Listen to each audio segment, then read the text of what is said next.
मैं आज ही अपने उपदेश में इस नियम को घोषित करूंगा कि कोई भी भिक्षु किसी भी सैनिक को दीक्षा ना दे। आनंद, सभी संघों में यह घोषणा पहुंचा दो। बुद्ध, अहिंसा का अर्थ मैं समझता हूं, किंतु मेरे मन में अनेक प्रश्न उठते हैं। निसंकोच कहो आजाद शत्रु। राजा, सेनापति, सैनिकों का कर्म है अन्याय के विरुद्ध युद्ध करें, अपने राज्य के नियमों का राज्य की प्रजा से सख्ती से पालन करवाना। आप अहिंसा से करुणामयी हो इन दुखियों की सेवा की बात करते हैं। क्या आप हमें अपराधियों को दंड देने की अनुमति देते हैं? क्या अपने राज्य के लिए, अपनी संपत्ति के लिए, अपने परिवार की सुरक्षा के लिए युद्ध कर, क्या यह उचित है? एक बार की घटना है आजाद शत्रु। एक गांव में एक विषैला सर्प था। न जाने वो कितने लोगों को काट मृत्यु के घाट उतार चुका था। सभी गांव वाले उससे बहुत भयभीत थे।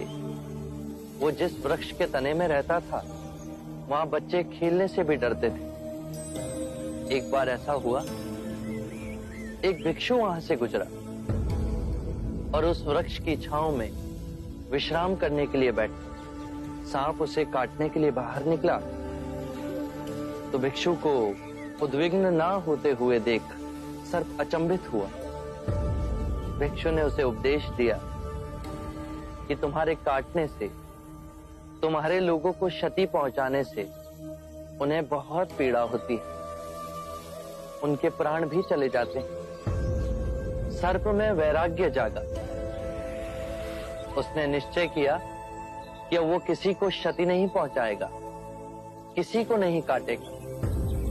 और सर्प को अहिंसक देख गांव में लोग धीरे धीरे निर्भीक होने लगे।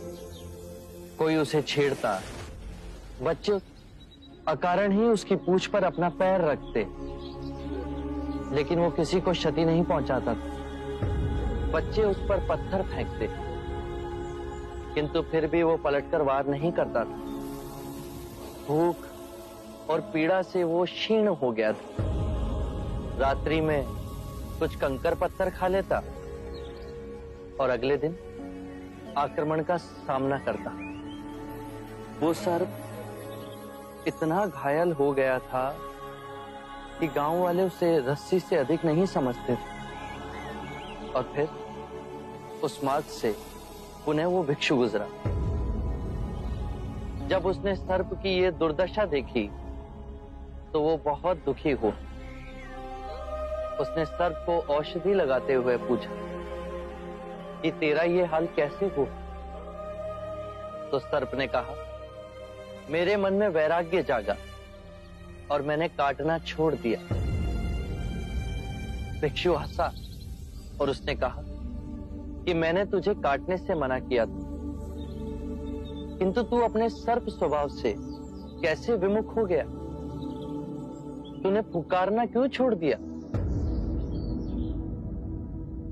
किसी भी बात की अति, अहिंसा की भी अति, यदि ध्यान से देखोगे तो हिंसक बन जाती।